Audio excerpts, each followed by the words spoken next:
क्या आपने कभी सोचा है कि लाखों रुपए लगाने के बाद भी हजारों लोग अपना सपनों का घर क्यों नहीं ले पाते? आज के इस एपिसोड में हम खोलने वाले हैं वो सारे राज जो हर होम बायर को पता होने चाहिए। अगर आप सच में सेफ और स्मार्ट इन्वेस्टमेंट करना चाहते हैं तो ये वीडियो सिर्फ आपके लिए है और इसको एंड तक जरूर देखिए, क्योंकि इसी वीडियो में आपको मिलेगा एक step by step guide and trust me, इससे आप अपना सपनों का घर ट्रूली सिक्योर कर सकते हैं। तो चलिए शुरू करते हैं। हेलो दोस्तों, मैं हूं आपकी होस्ट एंड स्वागत है आपका फ्लैट्सकार्ट के इस न्यू एपिसोड में। यहाँ हम देते हैं आपको प्रैक्टिकल और ट्रस्टेड रियल एस्टेट एडवाइस के साथ प्रॉपर्टी का ज्ञान जो आपकी इन्वेस्टमेंट को सेफ और प्रॉफिटेबल बनाती है। So please subscribe the channel. चलिए शुरू करते हैं।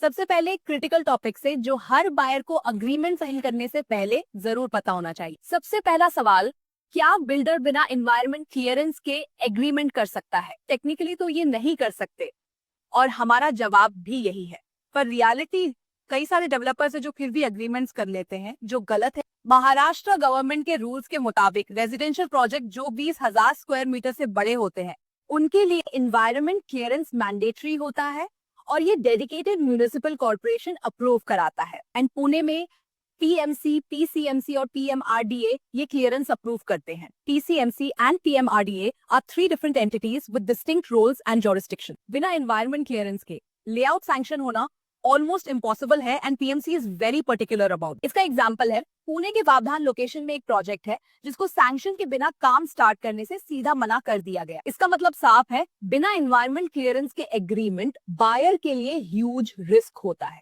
इसी वजह से आपका पैसा, आपका टाइम और आपका फ्यूचर तीनों डेंजर जोन में चले जाते हैं। इसीलिए फ्लैट्सकार्ट.com की क्लियर सलाह है, जब तक एनवायरनमेंट क्लियरेंस ऑफिशियली अप्रूव ना हो एग्रीमेंट साइन मत कीजिए। सिर्फ एक स्मॉल डिसीजन नहीं है दोस्तों, ये आपकी लाइफ का major financial and emotional moment होता है। एंड माय डियर फ्रेंड्स, आपका एक गलत स्टेप, एक गलत डिसीजन आपको सालों का लॉस दे सकता है। इसीलिए हमारा गोल सिंपल है, बायर्स को सच बताना ताकि कोई भी बिना ईसी वाले ट्रैप में फंस ना जाए और आप एक सिक्योर एंड वेरीफाइड जर्नी की शुरुआत कर सके। वीडियो पसंद आ रहा हो तो एक लाइक जरूर करना। चलिए अब वीडियो में आगे बढ़ते हैं और जानते हैं आज के नेक्स्ट क्रिटिकल टॉपिक के बारे में। And the topic is RERA. हाँ, बिल्कुल सही सुना आपने, ये टॉपिक हर बायर को शॉक कर देता है। ये वो टॉपिक है जो मेजॉरिटी बायर्स को कंफ्यूज करता है। सिर्फ रीरा नंबर से प्रोजेक्ट का गारंटी नहीं होता। रियल एस्टेट डिसीजंस सिर्फ बिल्डिंग्स नहीं होते, उनके पीछे पॉलिसीज, अप्रूवल्स और रिस्क हिडन होते हैं। इसलिए कहा क्योंकि पुणे में रेरा होने के बावजूद भी 60% प्रोजेक्ट्स डिले हुए हैं। बात तो यहाँ तक पहुंच गई है कि डेवलपर्स अपना नाम चेंज करके न्यू प्रोजेक्ट्स लॉन्च कर रहे हैं। एंड ये ट्रिक पुराने डिलेस को हाइड करने के लिए होती है, इसलिए बैकग्राउंड चेक आपका फर्स्ट स्टेप होना चाहिए।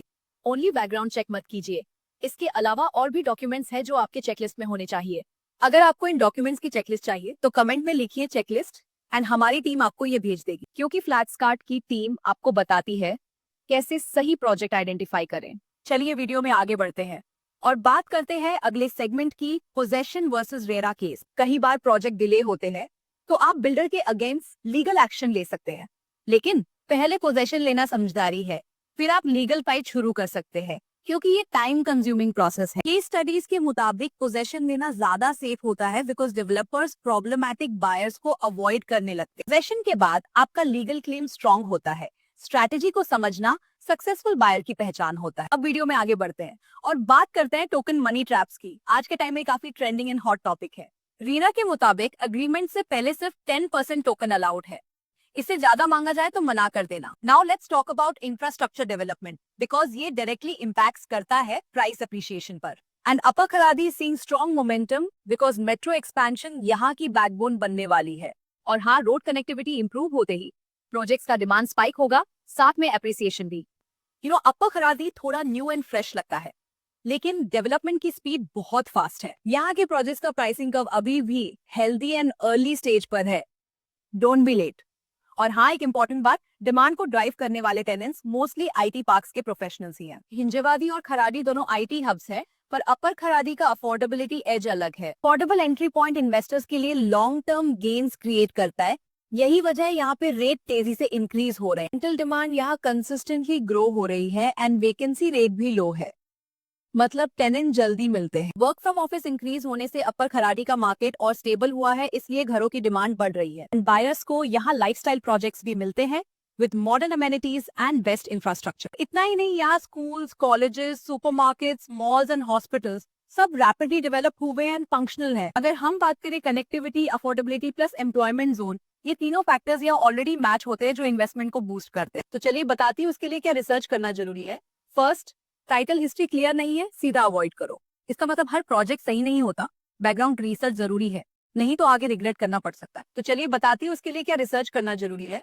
फर्स्ट, टाइटल हिस्ट्री क्लियर नहीं है, सीधा अवॉइड करो. सेकंड, एनवायरमेंट क्लियरेंस नहीं मिली, high risk. Third, layout sanction pending है, अवॉइड करो. नेक्स्ट, डेवलपर का ट्रैक रिकॉर्ड चेक करना बहुत इंपॉर्टेंट स्टेप है. क्या उन्होंने पास में कोई डिलेज दिए या फिर कोई क्वालिटी इश्यूज आए. एंड हाँ, अगर बिल्डर रिपीटेडली प्रोजेक्ट शिफ्ट करता है तो कॉशियस रहिए, ये थोड़ा प्रॉब्लमेटिक हो सकता है. पार्टनरशिप्स चेंज होना नॉर्मल है, पर ये पैटर्न सस्पिशियस हो तो इन्वेस्टिगेट जरूर करें. इसके लिए आप रीडा कंप्लेंट सेक्शन में जाके चेक कर सकते हैं. ये आपका सबसे पावरफुल रिसर्च टूल है. कंप्लेंट हिस्ट्री क्लियर है तो प्रोजेक्ट का रिस्क ड्रामेटिकली लो हो जाता है. बायर्स के लिए सैनिटी चेक करना मैंडेटरी होना चाहिए. ईएमआई बर्डन अवॉइड करने के लिए राइट टाइमिंग क्रूशियल होती है. प्राइस पीक पर परचेस करना हमेशा प्रॉफिटेबल नहीं होता. And my dear friends, market में एंट्री तभी करें जब सप्लाई स्ट्रांग हो और रेट स्टेबल हो. बायर्स का कंपटीशन कम हो तो नेगोशिएशन पावर हाई होती है. स्मार्ट नेगोशिएशन से आप लाखों बचा सकते हैं. इन्वेस्टमेंट डिसीजन लेने से पहले कॉस्ट शीट को ध्यान से ब्रेक डाउन करें. हिडन चार्जेस बायर्स का सबसे बड़ा ट्रैप होते हैं. Floor rise, PLC charge, maintenance charges, ये हर चार्जेस रिटन डॉक्यूमेंट में होना चाहिए. बिल्डर वर्बली कुछ भी प्रॉमिस करे, रिटन प्रूफ के बिना ट्रस्ट मत कीजिए. इसके साथ कुछ लीगल पॉइंट्स भी कंसिडर करने चाहिए. चलिए इन्हें डिटेल में डिस्कस करते हैं. एग्रीमेंट साइन करने से पहले लॉयर से रिव्यू करवाना सबसे स्मार्ट स्टेप होता है. और इसमें डिले पेनल्टी क्लॉज भी बिल्कुल क्लियर लिखा होना चाहिए. और अगर डेवलपर पेनल्टी क्लॉज को अवॉइड करने की कोशिश करता है तो ये बड़ा वाला रेड फ्लैग है. पोजेशन डेट को टेंटेटिव लिखना अलाउड नहीं होता और प्रोजेक्ट कंप्लीशन का क्लियर डेट मेंशन होना भी मैंडेटरी है. ओसी यानी ऑक्यूपेंसी सर्टिफिकेट मिलने से पहले पोजेशन लेना अवॉइड करें, क्योंकि ऑक्यूपेंसी सर्टिफिकेट के बिना इलेक्ट्रिसिटी, वाटर एंड ड्रेनेज जैसे इश्यूज आना कॉमन बात है. कंप्लीशन सर्टिफिकेट और ओसी दोनों अलग डॉक्यूमेंट्स होते हैं और रेरा पर माइलस्टोन प्रोग्रेस चेक करना अपनी हैबिट बना लीजिए. बिना स्टेज कंप्लीशन के डिमांड लेटर भेजना इलीगल है और बायर का पूरा राइट है कि वो साइट विजिट करके एक्चुअल प्रोग्रेस वेरीफाई करे. और अगर साइट एक्सेस डिनाई किया जाए या आपको रोका जाए तो समझ लेना कुछ तो हाइड हो रहा है. चलिए आगे बात करते हैं स्ट्रक्चरल क्वालिटी की. ये हर प्रोजेक्ट का एक्चुअल कोर होती है. Concrete grade, steel quality, waterproofing, ये सब प्रॉपर्ली इंस्पेक्ट होना चाहिए. चीप कंस्ट्रक्शन का रिजल्ट होता है सीपेज, क्रैक्स और multiple repairs. Because quality compromise future में कॉस्ट को काफी बढ़ा देता है. और हाँ, पोजेशन के टाइम एक प्रॉपर स्नैग लिस्ट जरूर बनाएं, इससे आपको ही बेनिफिट होगा. स्नैग लिस्ट में पेंटर टचअप, टाइल लेवलिंग और प्लम्बिंग जैसे पॉइंट जरूर नोट करें.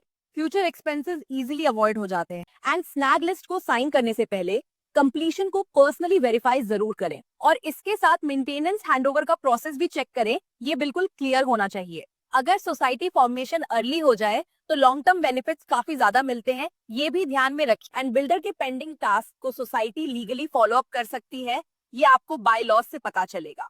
आप जितना इन्फॉर्म्ड होंगे उतना ही सेफ और स्ट्रॉन्ग इन्वेस्टमेंट डिसीजंस ले पाएंगे. और फ्लैटकार्ट की टीम का गोल इतना ही है कि आपको करेक्ट, प्रैक्टिकल और कंप्लीटली अनबायस्ड नॉलेज दे पाए. लाइक, शेयर, कमेंट और सब्सक्राइब जरूर करें ताकि आप कोई भी important real estate update miss ना करें. तो दोस्तों मिलते हैं नेक्स्ट हेल्पफुल वीडियो में. Till then visit flatscart.com, search it, buy it.